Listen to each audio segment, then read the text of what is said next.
Assalamualaikum warahmatullahi wabarakatuh. Salam jumpa lagi dengan saya Samsul Ramli dalam channel pengadaan Samsul Ramli. Kali ini di session yang kedua di Jogja di Malioboro, saya akan membahas lagi lanjutan dari pembahasan yang pertama.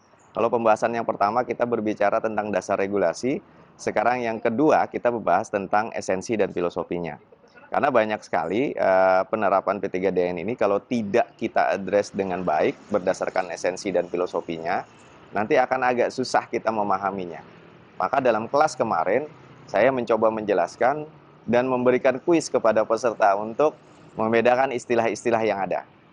Yang paling penting apa? Pengadaan barang jasa pemerintah itu memilih dua hal. Yang pertama itu adalah barang jasa, yang kedua adalah memilih penyedia. Nah, kadang-kadang diskusinya kita tidak ngerti nih, di mana yang paling dulu secara esensinya. Barang jasanya dipilih dulu atau penyedianya dipilih terdahulu.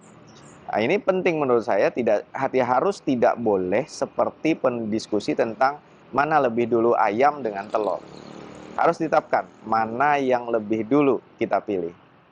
Pada saat proses pengadaan barang jasa di Perpres 16 tahun 2018 dijelaskan dengan tegas sekali bahwa pengadaan barang jasa itu dimulai dari perencanaan pengadaan.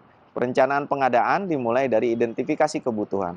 Identifikasi kebutuhan salah satu cirinya adalah spesifikasi. Spesifikasi melekat kepada barang jasa. Dengan demikian, proses memilihnya yang pertama dalam pengadaan barang jasa adalah memilih barang jasa.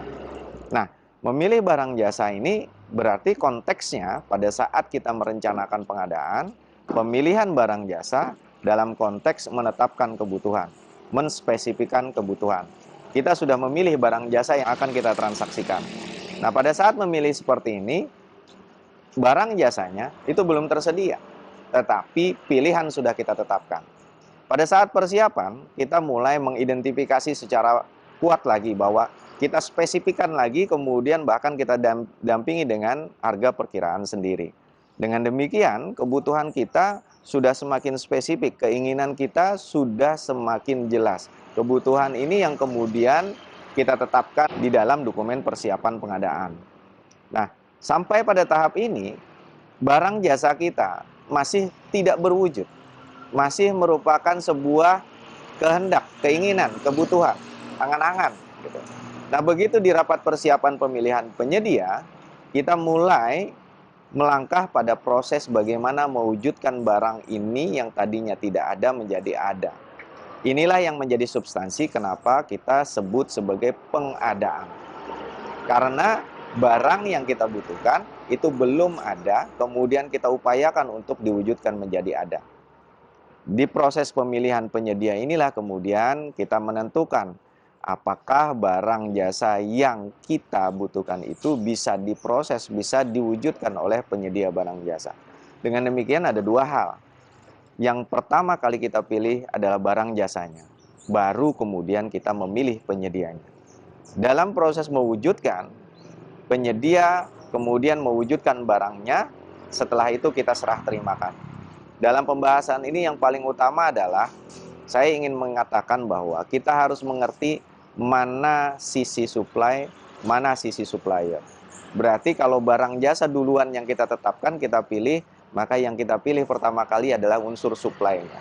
Kemudian setelah itu kita memilih, menentukan, menetapkan suppliernya siapa.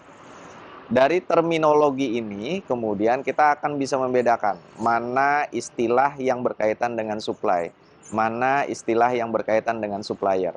Contoh misalkan produk dalam negeri. Ketika kita bercerita produk dalam negeri, kata dasarnya adalah produk. Produk berarti ada di sisi supply. Maka kita tidak boleh campurkan dengan istilah-istilah supplier. Nah, kemudian ketika kita bercerita tentang TKDN, tingkat komponen dalam negeri. Tingkat komponen dalam negeri melekat kepada penyedianya atau melekat kepada barang jasanya? Oh, ternyata melekat kepada barang jasanya. Karena tidak ada namanya tingkat komponen dalam negeri di sisi penyedia. Maka dari itu kita lekatkan pada produk. Karena lekat pada produk, maka TKDN adalah istilah supply. Kalau istilah-istilah terkait dengan supplier, misal bobot manfaat perusahaan, atau yang kita sebut BMP, di mana kewajiban penggunaan P3DN atau PDN itu wajib digunakan apabila TKDN plus BMP-nya sama dengan 40%. Nah, BMP itu istilah apa? BMP adalah istilah dari supplier. Karena bobot manfaat perusahaan, kata dasarnya perusahaan. Nah, yang paling penting lagi adalah, yuk mari kita gunakan buku baku, klasifikasi baku terkait dengan supply dan supplier. Di sisi supply, itu buku bakunya adalah buku baku klasifikasi komoditas Indonesia atau KBKI. Kemudian kalau di sisi supplier, itu buku bakunya adalah klasifikasi baku supply atau pelaku usaha Indonesia. Atau kita sering kenalnya dengan KLUI ya. KLUI, klasifikasi baku lapangan usaha Indonesia. Nah, ini dua hal. Nanti kita di next vlog yang lain, kita akan bahas lagi bagaimana penggunaan KBKI dan KBLI ini di dalam proses pengadaan barang jasa. Demikian, saya Samsur Ramli dari Malioboro. Salam pengadaan. Assalamualaikum warahmatullahi wabarakatuh.